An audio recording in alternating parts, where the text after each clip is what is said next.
Vale.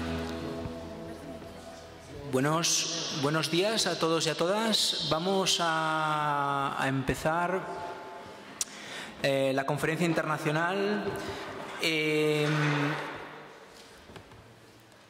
Quería comentar tres cosas o cuatro a nivel práctico, ¿vale? Sencillas. Los baños, necesidad fundamental. Aquí atrás pone baños en castellano y hay que seguir la flecha naranja.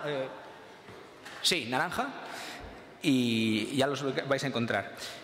Todo el equipaje, mochilas y demás va a estar guardado en este lado a vuestra izquierda, a mi derecha.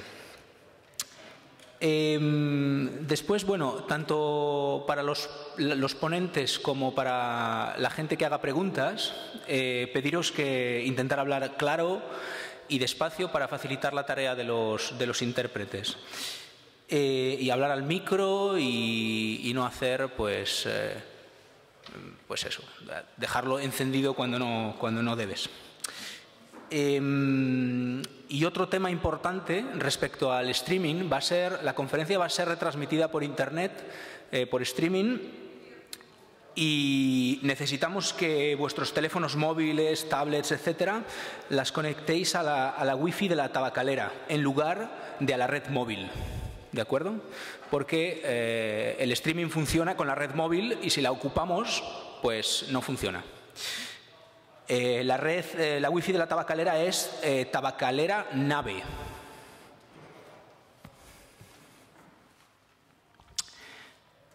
Bueno, hechas estas aclaraciones, mi nombre es Víctor Barro, yo soy el presidente de Amigos de la Tierra en España, y bueno, me toca hacer la introducción a la conferencia y bueno, quería empezar pues agradeciendo, por supuesto, a toda la gente que ha trabajado alrededor de esto, desde la gente que se ha dedicado a organizarlo, mención especial a Victoria, que seguramente que ya la conocéis. Y bueno, daros las gracias a toda la gente, sobre todo, en particular, de Amigos de la Tierra Europa, que habéis venido un día antes de la Asamblea General o habéis venido solamente a la conferencia a lo mejor, pues para escuchar lo que hoy vamos a hablar, debatir y aprender. Agradecer también a la tabacalera, y quería hacer una mención especial porque este lugar es un lugar muy especial. Pasó de ser la fábrica de tabacos a ser un centro cultural de referencia, autogestionado a nivel del Estado español. Y bueno, hemos querido un poco también, por coherencia con lo que venimos a hablar hoy, pues hacerlo en este lugar, ¿no? Nos parece el lugar idóneo. Bueno, siento quitaros 5 minutos de todo lo interesante que va a venir después, pero tengo un poco bueno, me corresponde un poco hacer la introducción y responder a lo mejor algunas preguntas de bueno, ¿qué es lo que vamos a hablar hoy? ¿Qué es lo que vamos a exponer? ¿Por qué aquí? ¿Por qué en Madrid? ¿Y por qué ahora?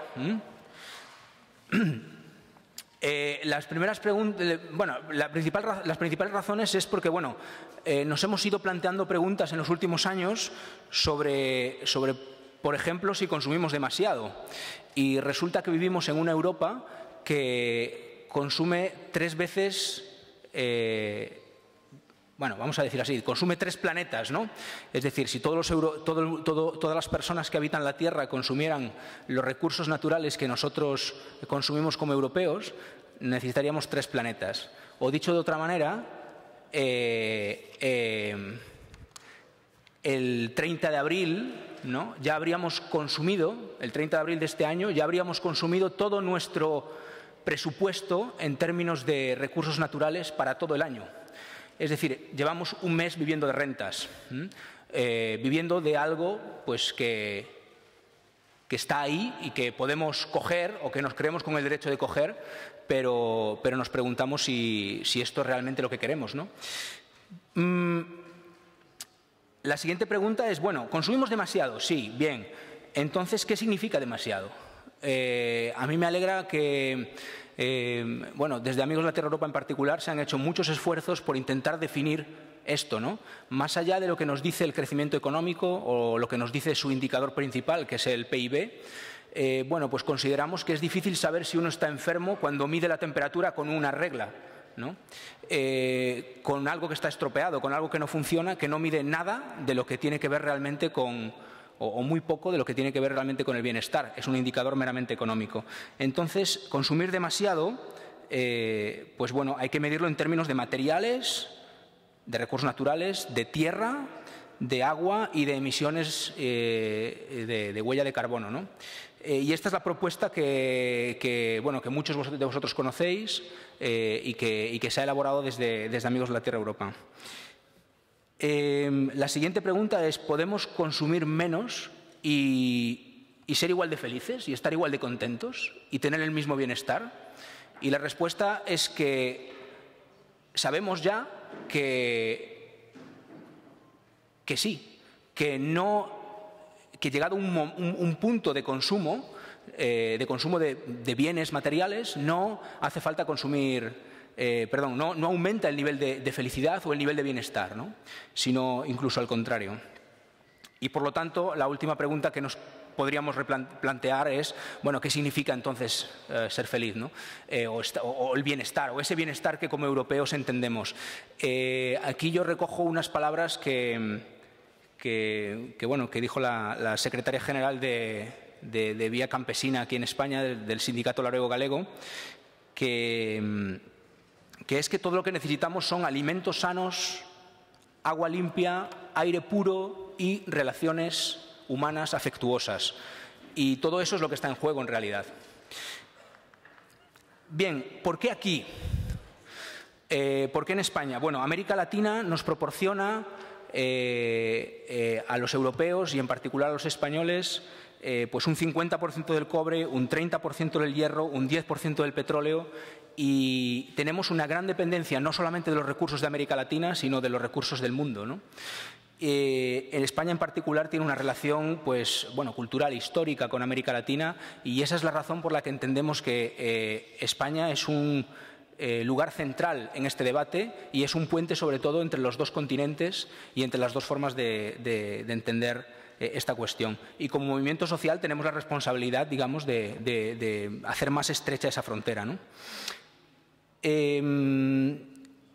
¿Y por qué ahora? Bueno, ahora porque estamos o nos enfrentamos a una gran amenaza, una más, ¿no? Que son los tratados de libre comercio o el Tratado de Libre Comercio entre Europa y Estados Unidos. El Tratado de Libre Comercio más grande jamás firmado y con graves consecuencias para nosotros como europeos, pero también, pues evidentemente en este caso para los estadounidenses, pero para toda la economía mundial. Bueno, vamos a ir desgranando todas estas reflexiones, y yo no quiero ya quitaros más tiempo porque seguramente que todo esto, pues algunos ya lo sabíais o ya lo habíais pensado. Entonces es el momento, digamos, de poner sobre la mesa todas estas propuestas y de ser como movimiento social pues relevantes, ¿no? E influyentes, y seguir construyendo desde aquí, desde Tabacalera, desde Madrid, y con compañeros de América Latina y con compañeros de Europa, pues ese otro mundo posible, resistiendo, movilizando y transformando. Y yo me marcho, le dejo la palabra a Mercedes Hernández, la directora de la Asociación Mujeres de Guatemala, que le pido que suba por aquí. ¿Dónde está Mercedes? Ah. Muchas gracias.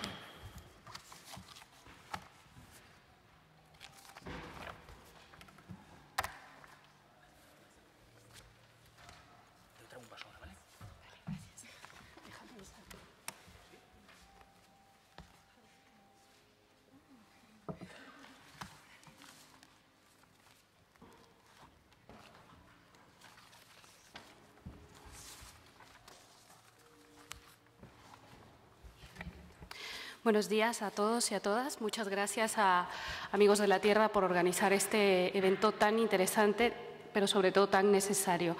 Para no quitar mucho más tiempo, voy a pasar directamente a presentar al primer ponente. Él es Danilo Urrea Camargo, es filósofo por la Universidad Nacional de Colombia, coordinador de proyectos de Sensat Agua Viva, Amigos de la Tierra Colombia, y es también el corresponsal internacional de Radio Mundo Real. Gracias por acompañarnos, Danilo.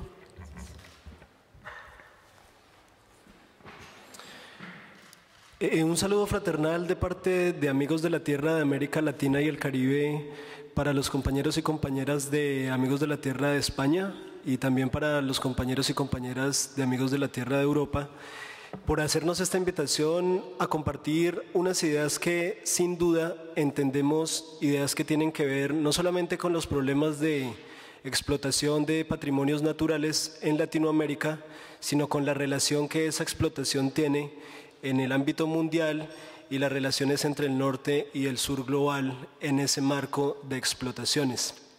Creemos que esta es una oportunidad para conversar en conjunto no solamente el análisis de esta situación que está teniendo lugar en el continente americano y en Latinoamérica, sino también conversar cuáles pueden ser las respuestas conjuntas entre diferentes países, entre diferentes continentes a esa situación que tiene lugar en Latinoamérica. Como el tiempo es corto, yo me voy a referir a algunas categorías de análisis que hemos convenido con la región para presentar cómo entendemos la explotación de bienes comunes y patrimonios naturales hoy en América Latina y al mismo tiempo tratar de presentar cuáles son los principales conflictos y las estrategias de resistencias y defensa territorial que hoy se juegan en la región. Cuando nos referimos a la explotación de lo que se llama recursos naturales, que nosotros preferiríamos llamar bienes naturales o patrimonios naturales ambientales, estamos en primer lugar hablando hoy en América Latina de la profundización de un modelo de desarrollo y de la profundización de ese modelo a través del neoliberalismo. Y esa profundización nos ha llevado en este momento a lo que conocemos y se discute en el ámbito internacional como la reprimarización de la economía. La reprimarización porque los países latinoamericanos que tuvieron algunos avances en la construcción de un modelo industrial o una industria liviana en las décadas de los 70 y los 80 principalmente, hoy han devuelto toda su economía o su principio económico a la explotación de minerales y a la exportación de esos minerales, entendiendo por ello ampliamente el petróleo, el oro, plata, los diferentes minerales de los que hay abundancia en América Latina y también lo referido a la exportación agroindustrial. Esa reprimarización de la economía, volver a esa economía primaria, necesita unas estrategias también para que eso se haga posible en diferentes lugares del continente. Y esas estrategias de control de esos lugares, territorios, y cuando decimos territorios nos referimos a la conformación cultural y social que las comunidades han hecho en sus lugares donde se han ubicado ancestral y tradicionalmente. Esos controles territoriales se vienen haciendo desde estrategias en las que nosotros destacamos dos: la militarización de esos lugares y por el otro lado la construcción de leyes que para nosotros son leyes de despojo, es decir, la facilitación del Estado de marcos legales que permiten despojar a las comunidades de los territorios que históricamente han construido para favorecer la explotación. Y además de la militarización y ese proceso que bien podríamos llamar de despojo a través de leyes, hoy hay nuevos instrumentos que hemos venido discutiendo también en Amigos de la Tierra Internacional de la última reunión que se sostuvo los días pasados en París, y esos nuevos instrumentos los entendemos en la financiarización de la naturaleza. Luego de la financiarización de la economía, que ya tenemos unos 20 años de conocerla, la financiarización de la naturaleza como nuevo instrumento para lograr tomar esos recursos. Y allí nos parece importante hacer referencia a la financiarización como un proceso. iniciando con privatización, que es bien conocida también en Europa, no solamente de las empresas, sino la privatización de los patrimonios naturales, los bienes comunes, pasando a la mercantilización, otorgándoles precios y generando una estandarización de esos precios, y luego convirtiendo esos patrimonios naturales en activos financieros, y con ello generando la posibilidad de transar esos activos financieros, patrimonios naturales, en mercados especulativos, en bolsas internacionales, y con ello constituyendo una nueva forma de apropiación en términos financieros, que implica a su vez la militarización, que implica a su vez la construcción de leyes para que esos territorios tengan posibilidad de ser controlados políticamente y ser transados en negocios especulativos. Creemos pertinente la conferencia en tanto también se toca el tema del libre comercio, y el libre comercio creemos que es otra de las herramientas que permiten todos estos procesos, que permiten los procesos de privatización, que permiten los procesos de mercantilización y que ahora avanzan también en los procesos de financiarización de la naturaleza.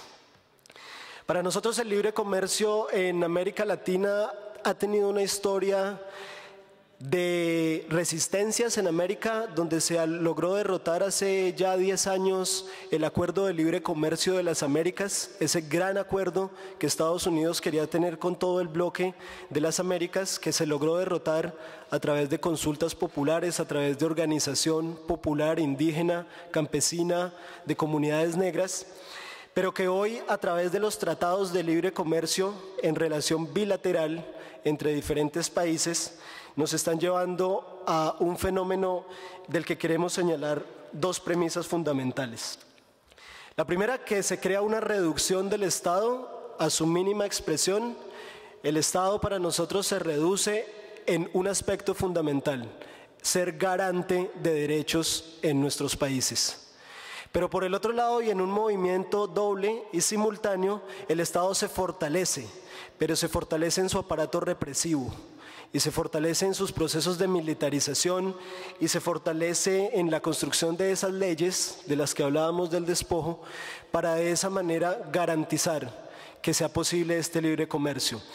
Y garantizarlo porque, sin lugar a dudas, la mayoría de la población de nuestros países no está de acuerdo con estos tratados por las consecuencias que paulatinamente van implementando y de las que seguramente se hablará a lo largo de este día con ejemplos concretos.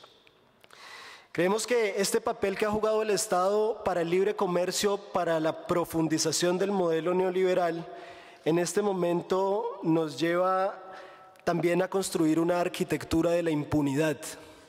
Arquitectura de la impunidad para corporaciones, arquitectura de la impunidad para capitales privados, que de cualquier manera quedan impunes sus crímenes ecológicos y sus crímenes económicos gracias a la profundización del modelo, al papel que juega el Estado y a las estrategias de las que hasta aquí hemos venido hablando. No podemos dejar de hablar del papel de la cooperación internacional con América Latina para la construcción de estos esquemas y para la construcción de estos contextos y realidades que hoy vivimos. Luego de muchos años de cooperación como estrategia contrainsurgente, basados nuevamente en una cooperación al desarrollo y supuestamente para tratar de evitar que las fuerzas insurgentes tomaran los estados en América Latina, hemos pasado a una nueva modalidad, y es la cooperación como formas de protección de inversiones. Hoy no se coopera en América Latina para generar el supuesto desarrollo, que tampoco ha llegado a nuestros pueblos, sino que se coopera para proteger inversiones en asuntos bien concretos como los acuerdos que Alemania pudiese hacer con Chile en enero del año anterior para la explotación minera en Chile, y que implican que las empresas de los países que cooperan tienen la posibilidad de participar en el negocio de explotación para el cual cooperan. Y eso no es solamente con Chile, sino que se extiende por toda la región andina, buscando así seguramente destrabar algunos aspectos de las crisis económicas a través de nuevas formas de explotación con supuesta cooperación, pero que más bien protege la inversión de quien entrega los dineros en América Latina. Para nosotros, y también este es un tema que no queremos dejar solamente un panorama del conflicto, que entendemos ampliamente por la explotación petrolera, que entendemos se da en el tema de las represas, de las megarrepresas, el caso de Hidralia, la participación de Hidralia en la represa de Santa Cruz de Varillas, hoy se va a tocar concretamente en esta reunión, el proceso que ha generado la megaminería de expropiación de territorios, despojo comunitario. No queremos dejar solamente ese panorama, porque también en América Latina, y en los minutos que me restan quiero hablar de ello, se vienen generando procesos para enfrentar esta situación. Y esos procesos nosotros los entendemos como defensas integrales del territorio. Se intenta buscar mecanismos de protección de esos territorios desde una mirada integral, ya no las separaciones para entender protección de agua, aparte protección de bosques. Se entiende el territorio como un todo orgánico, como un conjunto en el que las comunidades desarrollan sus estrategias. Y frente a los conflictos que consideramos sociales y también ambientales, hay un aspecto que ha logrado en América Latina generar un consenso comunitario y popular para enfrentar la situación: el agua. El agua es el principal elemento alrededor del cual hoy las organizaciones están construyendo procesos para evitar que esas aguas sean contaminadas, para evitar que sus aguas sean privatizadas con todo el modelo de explotación de patrimonio natural en nuestro continente. Esto también ha conllevado alianzas intersectoriales. En América Latina se han hecho alianzas entre diferentes sectores, sectores sindicales, sectores agrarios, comunidades campesinas, comunidades indígenas, comunidades afrodescendientes, sectores a veces también que participan de la balanza comercial en el país, bajo la idea de que la destrucción en los países, la destrucción de esos patrimonios naturales no son solamente un problema para Latinoamérica y no son solamente un problema para la ruralidad. Las relaciones entre lo urbano, entre las ciudades y lo que está pasando en el campo son también hoy importantes. Por eso tampoco quiero dejar de mencionar aquí la situación que está teniendo lugar en Brasil a propósito de la realización de la Copa del Mundo, en la que las resistencias a los despojos urbanos, a la pérdida de las casas de las personas que tienen que salir de los lugares donde tradicionalmente han habitado para darle paso a la construcción de un estadio, nos han mostrado que allí también hay elementos de privatización del espacio, allí también hay elementos de financiarización de la naturaleza, con los negocios que el gobierno brasilero quiere hacer con empresas y corporaciones para sacar bonos de carbono y todo lo que el gobierno brasilero pretende mostrar para legitimar esos despojos, que son de gentes que tienen que salir. Y allí también hay relaciones urbanas y rurales en las que las comunidades encuentran hoy nuevas estrategias. Y principalmente, en los 3 minutos que me quedan, quiero hacer referencia al tema de la decisión sobre el manejo del territorio. Hoy en América Latina las comunidades y organizaciones se reúnen para utilizar mecanismos legítimos y legales que las constituciones políticas de sus países les entregan.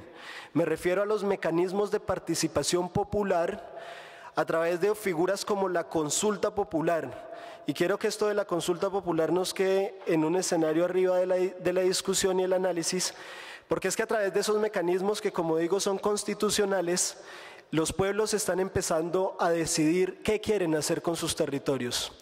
Frente a la entrada de la minería, los pueblos se organizan, utilizan los mecanismos legales y legítimos y dicen unánimemente, en consultas como las de Guatemala y Colombia, frente a la minería o frente a la sísmica petrolera, 98% de la población ha dicho no queremos sísmica petrolera, no queremos explotación minera en este territorio. El caso emblemático creo que hoy es la defensa del Yasuní en el Ecuador. Y el proceso de consulta popular que el grupo Yasunidos ha venido tratando de definir para saber si se explota o no el petróleo que está en el subsuelo de una de las zonas más biodiversas del planeta. Y digo que es un caso emblemático porque en él vemos que se sigue jugando el mismo mecanismo de participación, el mecanismo de consulta popular para que los pueblos decidan. Allí entramos en toda una discusión con el papel de los estados, con el papel de los gobiernos. Y esa discusión a propósito de la negativa que gobiernos, independientemente de su posición ideológica, independientemente de la manera como se autodefinan, progresistas, de derecha, independientemente de cómo se definan, los gobiernos pretenden negar la posibilidad de decidir por parte de la población si quieren o no que se hagan estas explotaciones. Y entonces allí la discusión es sobre la democracia. ¿Qué es lo democrático? ¿Aceptar que los pueblos decidan sobre su territorio? ¿O lo democrático es negar como gobiernos que las consultas populares que tienen origen legal y legítimo sean instauradas de la manera en que y sean tomadas de la manera en que los pueblos han decidido? Creemos entonces, para finalizar, que hay hoy en estas iniciativas de defensa territorial una pugna por resignificar la democracia y al mismo tiempo resignificar qué es lo público. ¿Quiénes tienen la decisión sobre el manejo de los bienes comunes? Son los estados quienes a través de la política de privatización de la política pública, de la privatización de la comunicación, tienen hoy la capacidad de definir qué es lo público y qué es lo democrático.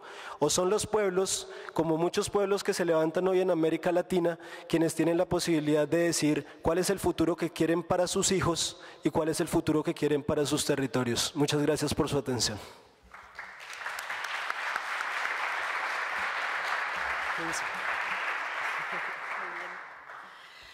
Muchas gracias, Danilo, sobre todo por ser tan riguroso con el tiempo. Inmediatamente después viene la presentación de Ariadna Rodrigo. Ella trabaja como activista experta en campañas sobre el uso de los recursos en la organización Amigos de la Tierra Europa, donde lleva a cabo acciones de lobby e incidencia en la Unión Europea con el fin de que se establezcan los objetivos de reducción de recursos, y anteriormente trabajó en el Reino Unido en el campo de políticas y estrategia para el Programa de Acción para Residuos y Recursos, RAP, por sus siglas en inglés. Muchas gracias y bienvenida, Ariadna. Gracias. Gracias por la invitación. Me han dicho que hable muy despacio, así que para que los intérpretes puedan interpretarlo todo. Tengo unos 15 minutos también, pero bueno, despacio puede que sea un poco más, pero lo intentaré resumir un poco. Hasta ahora hemos hablado de los impactos de nuestro consumo, de esta extracción de recursos naturales, de la financiación de la naturaleza y del impacto que tiene, en este caso, en América Latina. Yo lo que voy a hablar ahora mismo es del debate que ha habido en la Unión Europea sobre el consumo de recursos naturales. Bueno, nosotros en Europa somos, como digamos, la otra cara del consumo. Nuestro consumo es constante y está basado, el consumo es lo que basa de alguna manera nuestro crecimiento y estabilidad económica. O sea, consumimos por consumir, no por necesidad de consumir ya. Consumimos porque hay un nuevo juguete, una nueva consola que es más grande, tiene más botones, es de otro color y por eso la queremos y consumimos más. Y aún así, cuando estamos aborrecidos de cosas, tenemos cosas por todas partes, objetos que ya ni necesitamos, aún así nuestros líderes políticos y económicos nos dicen que tenemos que consumir aún más. ¿Y el qué? Exactamente da igual, simplemente consume más. Entonces, ¿consumimos demasiado? Lo que vemos, bueno, si miramos las estadísticas un poco, lo que vemos es que hay 5 países en el mundo que consumen cada año el 50% de los recursos naturales extraídos. Son 5 países que controlan el 50% de este consumo. Si a estos 5 les sumamos 15 más, o sea, un total de 20, estos controlan el 75% de los recursos naturales consumidos al año. En cambio, por el otro lado, si miramos los 100 países que consumen menos, estos consumen un 1,5% de los recursos naturales. Es decir, De estos 20 países sabemos que la mayoría son europeos. ¿Qué quiere decir? Quiere decir que en Europa consumimos muchísimo más que la mayoría de la población global.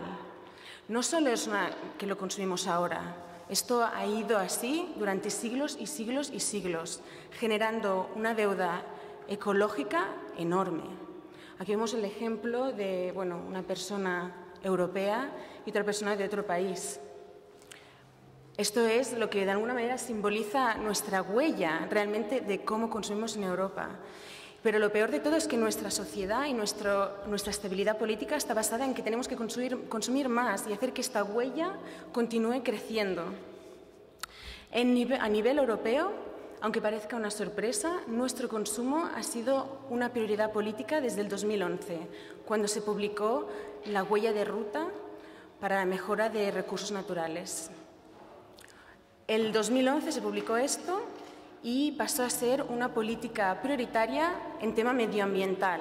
Entonces, lo primero que pensamos es que sí, como lo están tratando de manera medioambiental, sí que reconoce que nuestro consumo tiene un impacto en la extracción en otros países, en violación de derechos humanos, un impacto medioambiental, pero no nos vayamos a engañar.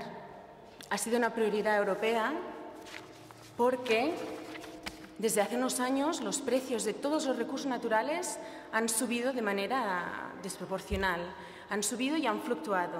Y esta fluctuación continúa. Eso es lo que ha empujado a que Europa tenga una política o un debate en recursos naturales, no qué impacto tiene en América Latina o en otros países, en otros continentes. Como importadores netos de recursos naturales, esta fluctuación es lo que pone nuestra economía en una posición muy vulnerable. Cuando se empezó a desarrollar la política de recursos naturales, lo que se vio desde el principio es que no tenemos mucha claridad en qué recursos consumimos ni en qué cantidades. Es decir, para empezar una política de recursos naturales tienes que saber qué recursos naturales consumes, porque lo que no se mide no se puede gestionar. Y a partir de 2011, el debate en cómo medir nuestro consumo ha monopolizado la política medioambiental europea en recursos naturales. Y aunque parezca una sorpresa, ese ha sido el debate casi único. ¿Por qué son tan importantes los indicadores? Lo son porque es el primer paso a tener objetivos de una reducción de nuestro consumo. Si tenemos indicadores válidos que sirven, podremos, de hecho, implementar políticas que nos ayuden a reducir este consumo. Si tenemos un indicador que es nulo, va a ser más de lo mismo. Desde Amigos de la Tierra, una de las cosas que hemos estado promoviendo es que cuando miramos qué tipo de política de recursos naturales queremos, no puede ser solo de un recurso natural o un bien natural, como se ha dicho. Tiene que tener una visión más comprensiva.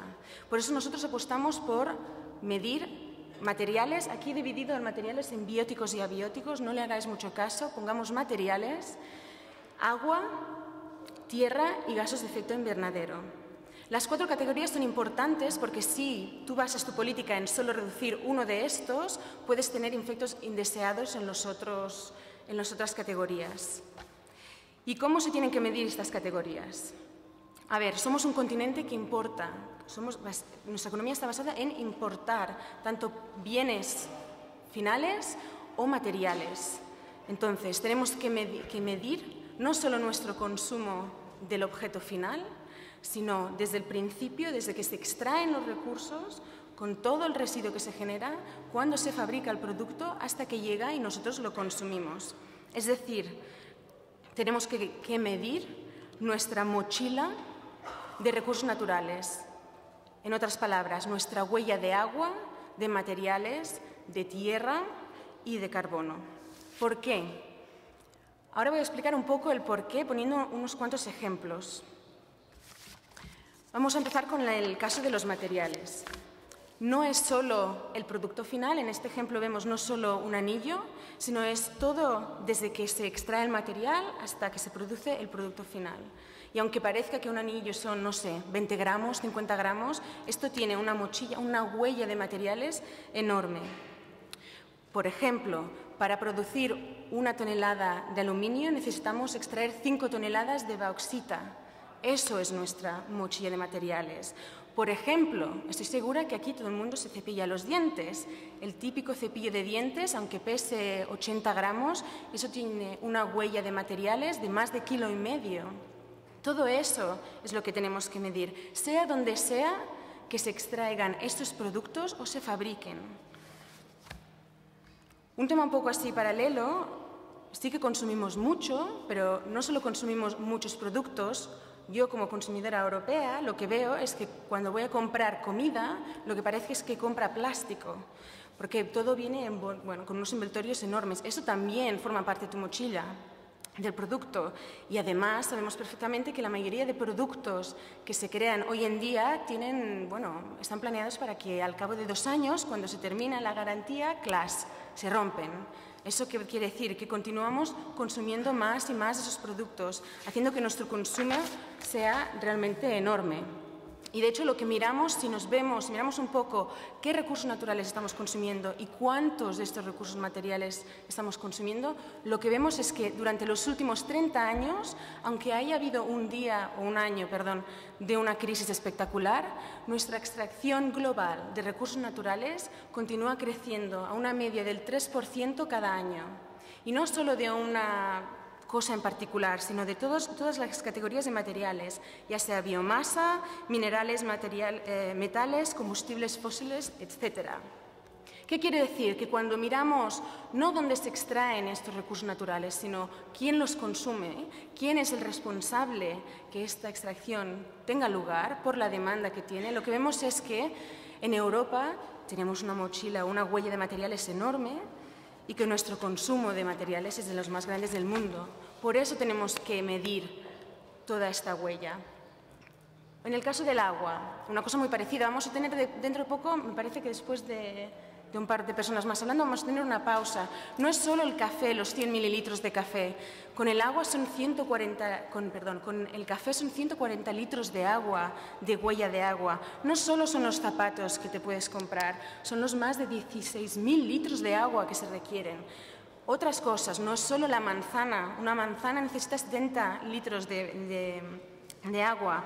O hasta, por ejemplo, una hoja, las hojas típicas estas que están de color blanco espectacular, que han utilizado lejía para tenerla blanca, cada hoja tiene una huella de agua de 10 litros. Yo aquí tengo unas 20 hojas.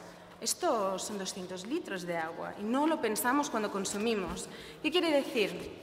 Que nosotros consumimos más agua a partir del consumo indirecto, es decir, a partir de los productos que consumimos, que el agua que consumimos en casa, porque abres un grifo y te tomas un vaso de agua. Es decir, que nuestro abastecimiento material depende de que en otros continentes tengan agua potable y que podamos utilizarla nosotros para nuestro consumo.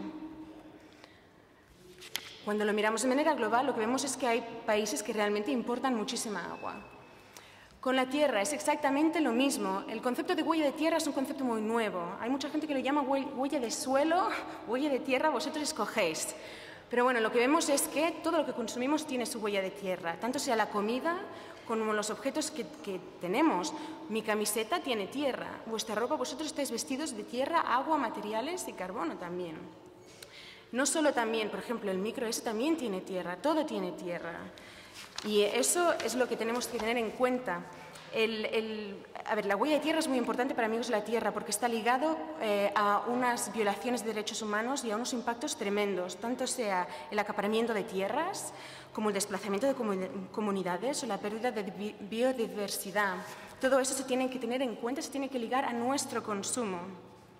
De hecho, cuando miramos cuánta tierra consumimos, nosotros somos el continente de todo el mundo que importa más tierra a partir de nuestro consumo. Es decir, consumimos tanta tierra, pero no solo eso, consumimos más de la tierra que consumimos viene de otras partes del mundo. Este consumo de suelo o de tierra, en Amigos de la Tierra lo hemos utilizado mucho porque podemos ver los límites. Nadie hace más tierra, nadie, ninguna empresa va a decirte te hago un continente nuevo. Realmente tenemos que mirar cuáles son los límites de nuestro consumo. Y supongo que ya me queda muy poco tiempo, así que voy a ir un poco rápido. Con los gases de efecto invernadero es exactamente lo mismo. Cuando te comes tu comida, esto está mucho más desarrollado, pero sabes que tiene su huella de carbono y cuando lo añades al consumo final, sabes que ciertos continentes y ciertos países consumen mucho más y emiten, su consumo emite mucho más carbono. Aunque parezca un tema así como indicadores, qué cosa más, rollazo. Este ha sido el tema principal durante los últimos años en la Unión Europea. Es más, desde hace poquísimo que se nos está dando apoyo, especialmente a Amigos de la Tierra, que es donde queremos ver unos objetivos legislativos de reducción de todo nuestro consumo. Y, por ejemplo, hace poco Naciones Unidas publicó un informe que mira un poco cuál es nuestro consumo de tierra y sugiere una reducción, sugiere que cada persona al año consuma 0,2 hectáreas de tierra. Eso para la alimentación solo, ya no contamos otras cosas. Teniendo en cuenta, aunque no se sabe exactamente, pero teniendo en cuenta que los cálculos de huella de tierra para la alimentación en Europa van del 0,3 al 0,6, si tenemos que reducirlo al 0,2, ya vemos que tenemos un reto delante. Y con eso también han salido muchos informes que nos apoyan y que piden la reducción de nuestra huella de agua, carbono y materiales. Para poner un ejemplo muy rápido también, queremos objetivos legislativos de reducción del consumo, pero también queremos que nuestros 4 indicadores, estas huella de materiales, agua, tierra y gases de efecto invernadero, se utilicen para la evaluación de políticas. Lo que no puede ser es que, teniendo en cuenta que hay límites de nuestro consumo, que no tenemos 3 planetas Tierra, como se ha puesto en el título de la conferencia, parece inconcebible, pero estamos aprobando políticas que lo único que hacen es que consumamos más. Por ejemplo, eso es un ejemplo así, he puesto unas flechas para tenerlo un poco así claro, pero si cambiamos nuestro modelo energético y lo pasamos a agrocarburantes, eso automáticamente sabes que necesitarás más tierra y más agua. Esto no es sostenible si tenemos en cuenta los límites que hay en este planeta. Lo mismo, por ejemplo, otro ejemplo, si pasamos el carbón a la energía eólica, sí que utilizas un poco más de tierra, pero tus gases de efecto invernadero bajan considerablemente. Naturalmente, ¿qué política queremos para energía? ¿Esta, que nos va a hacer más dependientes y que nuestro impacto va a ser mayor, o otra que sea menor? Bueno, para ya finalizar, solo un resumen de lo que hemos dicho. Queremos que los Estados miembros de la Unión Europea midan su consumo a partir de los 4 indicadores y que lo reduzcan. Queremos que cuando midan su consumo, queremos que sea transparente. Queremos que nosotros, las ONGs, que la sociedad civil pueda ver cuánto se consume en España, en Francia, en Italia, donde sea. Queremos que se desarrollen y se adopten objetivos de reducción de consumo de recursos naturales, que naturalmente se creen políticas para que esta reducción de consumo sea factible, que pase y que la reducción naturalmente del impacto sea menor. Y queremos que se tenga en cuenta los 4 indicadores en la evaluación de políticas europeas. Y lo dejo aquí. Muchas gracias.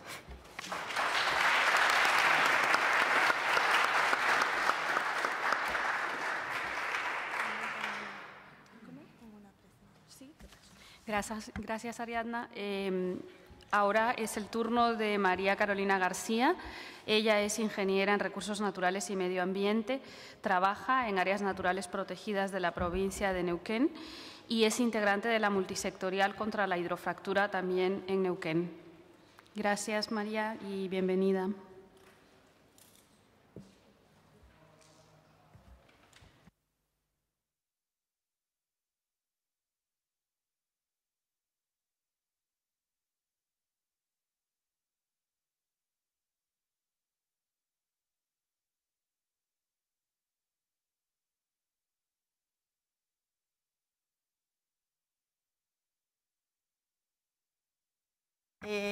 Ahí está. Buenos días. Bueno, yo trabajo en un área natural, en áreas naturales protegidas en Neuquén, y voy a hablar de un caso muy concreto que es el área natural protegida Ucamahuida, donde hay un intenso desarrollo de lo que es la actividad petrolera. Primero hay que tener en cuenta que la provincia de Neuquén, bueno, es una provincia de la Patagonia Argentina, es la que está en color naranja más fuerte. En esta provincia se hizo el primer pozo petrolero en el año 1918, por lo tanto es una provincia con una larga historia petrolera y a lo largo de su historia ha ido siempre teniendo descubrimientos petroleros muy interesantes. Uno de ellos fue en el año 77, cuando se descubre un yacimiento gasífero muy importante que es Loma de la Lata. Con ese yacimiento nos dijeron a los argentinos que no íbamos a tener problemas de gas por años y años, y la verdad que no ha sido así. Y después también lo que sucedió en los 90 fue una privatización de la empresa estatal que era YPF en manos de lo que es Repsol, una empresa española.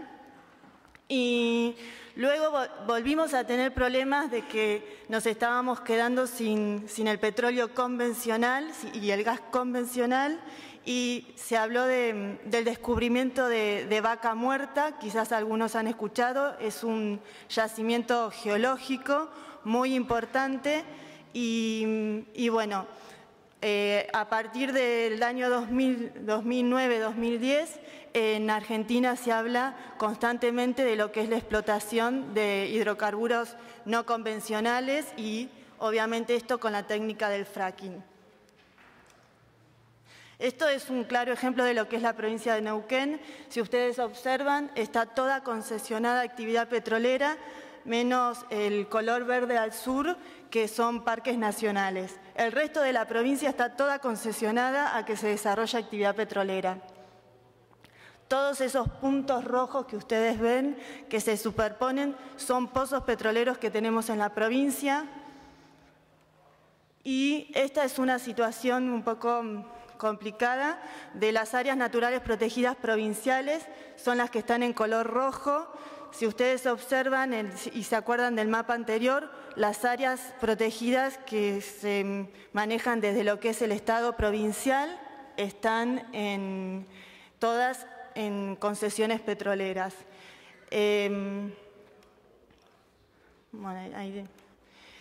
Y la más afectada actualmente es el área protegida Ucamahuida, que es un área que tiene 77.020 hectáreas, es un área que se creó en el año 96 y la cual se encuentra ubicada entre ciudades que son netamente petroleras, como es Añelo y Rincón de los Sauces, que son dos ciudades petroleras. Voy a explicar rápidamente, pero creo que es importante hablar de lo importante que es Ucamahuida, porque a veces cuando uno muestra las imágenes, muchos creen que esto es un desierto, una zona que la podemos destinar al sacrificio de la actividad petrolera, pero no. En Ucamahuida hay una gran biodiversidad. Es uno de los últimos lugares salvajes donde se puede encontrar lo que es herbívoros y carnívoros, se pueden encontrar varios endemismos de especies. La especie emblemática es el guanaco, pero bueno, también encontramos el cóndor, una especie muy amenazada, donde inclusive nidifica en el área protegida, y recientemente se han encontrado endemismos de reptiles como las lagartijas que se ven abajo. Bueno, hay 27 especies de vertebrados amenazados de extinción, y también hay endemismos de vegetación. O sea que Ucamahuida no es una zona desértica como muchos la denominan, que no tiene nada. Ucamahuida y toda la zona este de la provincia de Neuquén realmente tiene una importancia. Bueno, estos son paisajes, es un lugar muy importante desde lo que es la paleontología. Y también en Ucamahuida y no solo en Auca, sino en la provincia de Neuquén es muy común encontrar estos pobladores que realmente viven en condiciones muy vulnerables, en condiciones de pobreza, que se dedican a criar ganado caprino y tienen una producción de subsistencia como se ve en las imágenes. El área protegida tiene instrumentos legales que la deberían de proteger, como es su decreto de creación, está la Ley de Áreas Naturales Protegidas de la provincia y tiene un plan de manejo, que es algo que generalmente se hace en las áreas protegidas, pero ese plan de manejo estratégicamente la provincia nunca lo aprobó. Y también a la Ley de Áreas Naturales Protegidas nunca se la reglamentó. Esos son en sí el Estado provincial, los funcionarios políticos no aprueban estas cosas porque hay un interés por el desarrollo petrolero en esta zona.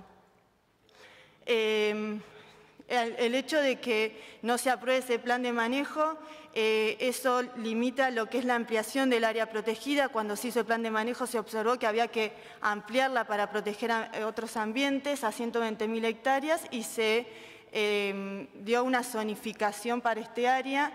En toda esta zonificación lo que se dice es que la actividad petrolera no tiene que existir en ninguna zona y lo único que se permite es el aprovechamiento de recursos naturales, pero un aprovechamiento de recursos sustentable. Y sabemos que la actividad petrolera no se puede desarrollar de manera sustentable. En el área protegida solamente hay 2 guardaparques, o sea que el control es bastante ineficiente. Y toda la actividad petrolera es de años. Si ustedes ven todas esas rayas rojas, todo eso es cuando se hace sísmica, que, bueno, no lo puedo explicar ahora porque tenemos poco tiempo, pero Neuquén está surcada por kilómetros y kilómetros de líneas sísmicas que son caminos que se hicieron para poder explorarla y ver qué petróleo tiene. Esos caminos obviamente que generaron una gran fragmentación de hábitat porque se saca la vegetación y es una zona que difícilmente se recupera por sí sola. Lleva más de 40 años y los caminos siguen existiendo. Esto afecta a la fauna, como pueden ver ahí, de que quedan expuestas a ser atropelladas, Y también en Aucamahuida, tristemente, no hemos logrado desde las áreas técnicas frenar lo que es el avance de la actividad petrolera. Cuando se creó solamente había 6 pozos antiguos de la antigua YPF y a partir del año 2000, cuando se empieza a explotar, en este caso fue Repsol en ese momento que hizo aproximadamente unos 50 pozos adentro del área protegida, y algunos de ellos en la zona intangible, lo que consideramos que se debería proteger más. Estas son las consecuencias de la actividad petrolera, aves muertas en contenedores que los dejan con petróleo, lo que son los pozos, la fauna adaptándose a estos tipos de ambiente, ¿no? Y después en este mapa lo que podemos ver es que Aucamahuida está toda concesionada a actividad petrolera y en el año 2009-2010, estratégicamente varias empresas empezaron a desembarcar en Argentina, como son ExxonMobil, Total, Shell, Chevron. Bueno, en el área protegida estas empresas tienen concesiones y las agarran en el año 2010, o sea que saben de la existencia de un área protegida y igualmente toman concesiones en esa zona, inclusive algunas en lo que es la zona intangible del área. Y tristemente en el año 2012 los neuquinos tenemos un récord, que es que se aprueba un pozo de fracking dentro de un área natural protegida. Este pozo fue autorizado por los funcionarios políticos y por más que desde el área técnica dijimos que no, que este era un avance más era intensificar aún más los impactos que tiene Aucamahuida. Y a su vez la empresa que pidió fue la Total. Total es una empresa francesa donde el fracking está prohibido en Francia, pero esta empresa en otros países hace lo que en su país no puede. Y bueno, tristemente, este es el pozo que se hizo. Este pozo ocupa aproximadamente 2 hectáreas. Se utilizaron millones de litros de agua para hacer la fractura. La circulación de vehículos es constante. Y también otra de las empresas que está avanzando en la zona es Shell, con una subsidiaria que es OIG. Y Shell lo que ha hecho está ubicando cerquita del área protegida, pero en la zona propuesta de ampliación, no adentro, pero sí en la zona propuesta de ampliación. Pero están en etapa de exploración. Cuando comience la explotación sabemos que si se tienen que meter adentro del área protegida lo van a hacer. Bueno, eso muestra un poco los impactos. Esos tanques que se ven ahí tienen 50 metros de diámetro, aproximadamente 2,5 metros de altura. Todos esos tanques los ponen para almacenar el agua con el que se hace la fractura, y luego lo que se ve más abajo es una fosa de venteo donde se ventea metano constantemente mientras se está haciendo el pozo. Y bueno, estos son en puntos rojos se van viendo los pozos ya que se están haciendo con fracking en el área protegida, algunos de ellos en la zona testigo, en la zona intangible. Y en Argentina todavía no podemos hablar de que el fracking está generando una contaminación del agua o que ya porque la actividad es bastante incipiente, pero sí ya ha generado impactos que son mayores locaciones, una intensa construcción de caminos, venteos de gases, el elevado consumo de agua y de químicos, ya hay agua de retorno contaminada, el tratamiento que se hace de ese agua es bastante incierto, ese agua se vuelve a inyectar en pozos viejos, en pozos sumideros, hay un aumento de la circulación de los vehículos, es común ver aves muertas en los contenedores, vegetación quemada y el impacto negativo sobre el paisaje. Una de las cosas que hemos observado es lo que dicen las empresas en sus páginas web, de que ellos tienen un comportamiento ambiental y social, e inclusive estuvimos en la asamblea de accionistas de Total, el cual dijo que ellos respetan los patrimonios mundial de la UNESCO, y los que trabajamos en áreas protegidas y estamos en temas de conservación, no todas las áreas protegidas van a ser patrimonio mundial de la UNESCO y no por eso son menos importantes. También Shell dice que está promoviendo energías limpias para enfrentar al cambio climático, y realmente vemos que Shell recientemente ha agarrado concesiones para explotar vaca muerta, o sea que vaca muerta es explotar un recurso no renovable, explotar combustibles fósiles. ¿Quiénes son responsables de esto? Obviamente que es el gobierno provincial, el cual permite todo esto, y también las empresas, porque las empresas en realidad agarran concesiones en un área protegida, agarran concesiones en territorios mapuches, que bueno, ahora no lo puedo hablar porque tenemos poco tiempo, pero también todo este desarrollo se está haciendo en comunidades mapuches, sin audiencias públicas, afectando las actividades culturales que tienen. Y bueno, es por ello que varias organizaciones nos hemos unido y hemos iniciado una lucha bastante fuerte. Somos la multisectorial contra el fracking en Neuquén y vamos realizando distintas actividades, desde ir a frenar un pozo hasta hacer charlas informativas, bueno, a pintar un mural y comunicar a la gente de qué se trata esto, que es bastante difícil en una provincia con casi 100 años de actividad petrolera. Nada más.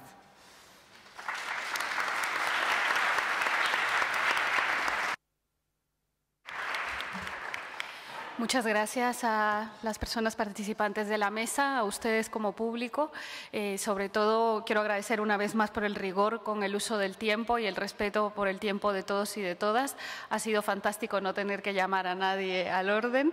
Y como guatemalteca y como activista de derechos humanos, quiero agradecer una vez más a Amigos de la Tierra el acompañamiento que hace de tantos movimientos en Guatemala. Y como defensora de derechos humanos de las mujeres, quiero reiterar una vez más que es muy importante dar acompañamiento a las activistas que están haciendo un papel fundamental y que están siendo las más agredidas dentro de los agredidos en la población. Creo que en Colombia también, pero en Guatemala principalmente. Muchas gracias.